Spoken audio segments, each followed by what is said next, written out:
شے میں اللہ سبحانہ و تعالی نے، ہر شے میں اللہ سبحانہ و تعالی نے کمال کی ایک استعداد مضمر فرمائی ہے۔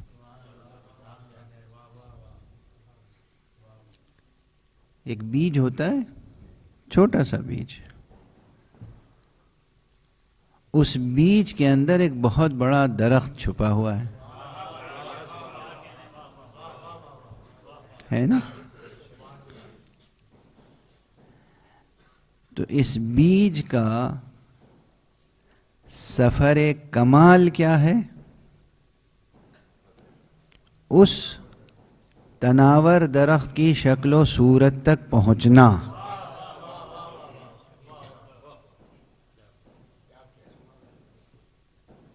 اس تخم کا، اس بیج کا سفر کمال یہ ہے کہ وہ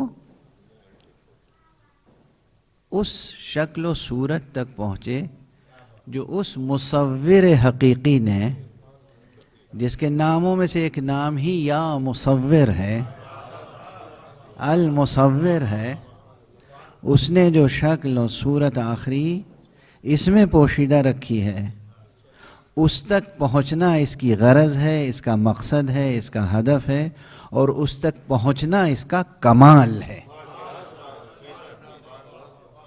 یہ واضح ہو گئی بات؟ اس ایک مثال سے آپ بہت کچھ سوچ سکتے ہیں۔ جیسے ایک چھوٹا سا بیج، اب پتہ نہیں کتنی مثالیں دی جا سکتی ہیں، لیکن ایسی مثالیں دیتے ہیں جو بچوں کو، جوانوں کو، نوجوانوں کو یاد رہیں، اور جو والدین اپنے بچوں کو دوبارہ دہرا کے سمجھا سکیں۔ آم کے درخت بہت بڑے بڑے ہوتے ہیں، لیکن آم کی گٹھلی کتنی سی ہوتی ہے؟ اچھا، آم کی ہی طرح بلکہ آم سے بھی بڑا کہیں پہ نیم کا درخت ہوتا ہے، لیکن نیم کی جو نمکولی ہے، جو اس کی چھوٹے دانے ہیں، وہ بہت چھوٹے ہوتے ہیں۔ اتنا چھوٹا سا دانہ، یا آپ کی انگلی کی ایک پور سے بھی چھوٹا، اور اس کے اندر کتنا بڑا درخت چھپا ہوتا ہے۔ کیسا سایہ دار درخت، تناور اور سایہ دار۔ جس طرح ایک چھوٹے سے دانے میں اتنا بڑا درخت چھپا ہوتا ہے۔ اچھا، یہ تو درخت کا ظاہری وجود ہے، یہ تو درخت کا ظاہری وجود ہے، تنا ہے اور شاخیں ہیں۔ ایسے سامنے تشریف لائیے،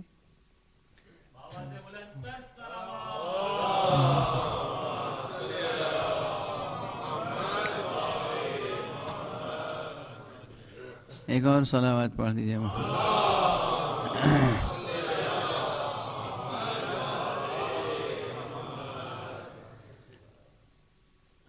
یہ ظاہری وجود ہے درخت کا، اور اس ظاہری وجود تک پہنچنا یہ کیا ہے؟ ایک سیر ہے، سیر طبیعی۔ یہ ایک سفر ہے فطری، طبیعی، یہ ایک نیچرل پروسیس ہے، یہ ایک موشن ہے، ایک موومنٹ ہے جو ہونا ہے، اور اس کو اس درجہ کمال ظاہری تک پہنچنا ہے۔ تو اس کے لیے بھی ایک لفظ استعمال کیا جا سکتا ہے جسے کہتے ہیں سیر۔ اب آپ یوں ہی سمجھ لیجئے فی الحال بچوں کو سمجھانے کے لیے، دن کی روشنی میں ہو تو سیر، اور رات کی تاریکی میں ہو تو اسراء۔ اب بچوں کو سمجھانے کے لیے ابھی اس میں، ہاں، چونکہ سفر، دونوں سفر کی تاثیر بدل جاتی ہے، دن کی روشنی میں سفر اور رات کی تاریکی میں سفر، لیکن سفر دونوں میں جاری رہ سکتا ہے۔ شرط یہ ہے، سفر جاری رکھنے کی ایک بڑی شرط یہ ہے کہ دن میں اگر سفر کر رہا ہو انسان تو وہ سورج کی روشنی سے استفادہ کرنے کے لائق ہو، اور رات میں سفر کر رہا ہو تو یا تو چاندنی ہو یا اس کے ساتھ روشنی ہو۔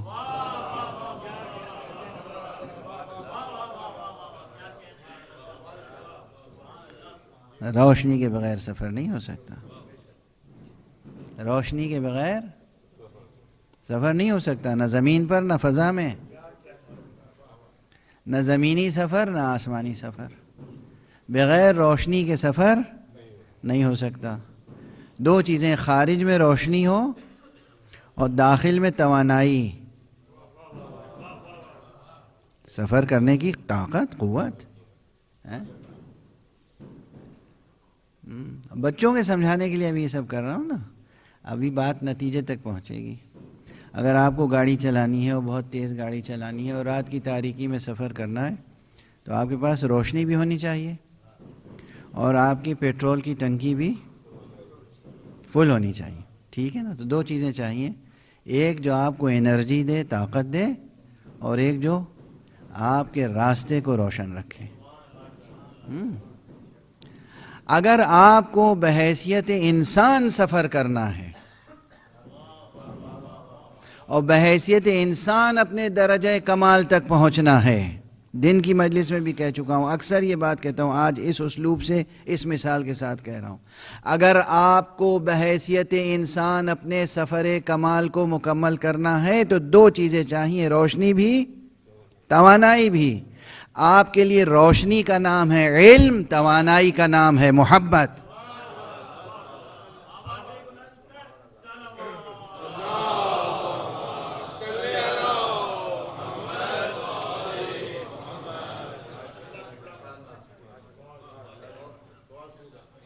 پیغام پہنچ گیا؟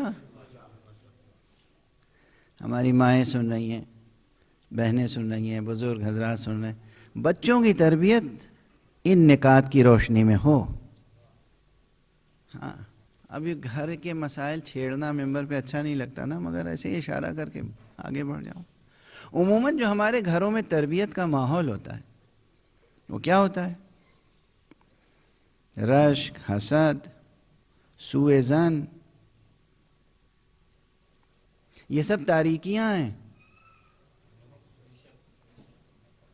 یہ رشتہ دار ایسا ہے اور وہ رشتہ دار ایسا ہے اور اس سے تم کو نظر بد لگ جائے گی اور اس سے تمہیں یہ ہو جائے گا اور وہ نقصان پہنچ جائے گا، اور رشتہ داروں میں ہو یا دوستوں میں ہو یا احباب میں ہو یا سوسائٹی میں ہو یا انجمنوں میں ہو، یہ جو ایک دوسرے سے رشک اور حسد اور نفرت و منافرت ہے، اس سے اگر بلند ہو کے صرف دو چیزوں کو اپنے سامنے رکھیں، ایک محبت اور ایک علم و آگہی، پھر دیکھیے آپ کے بچے کیسے بنتے ہیں۔ آپ کے بچے ویسے ہی بنیں گے جیسے قمبر تھے اور حر۔ ایک صلوات پڑھ دیجئے محمد۔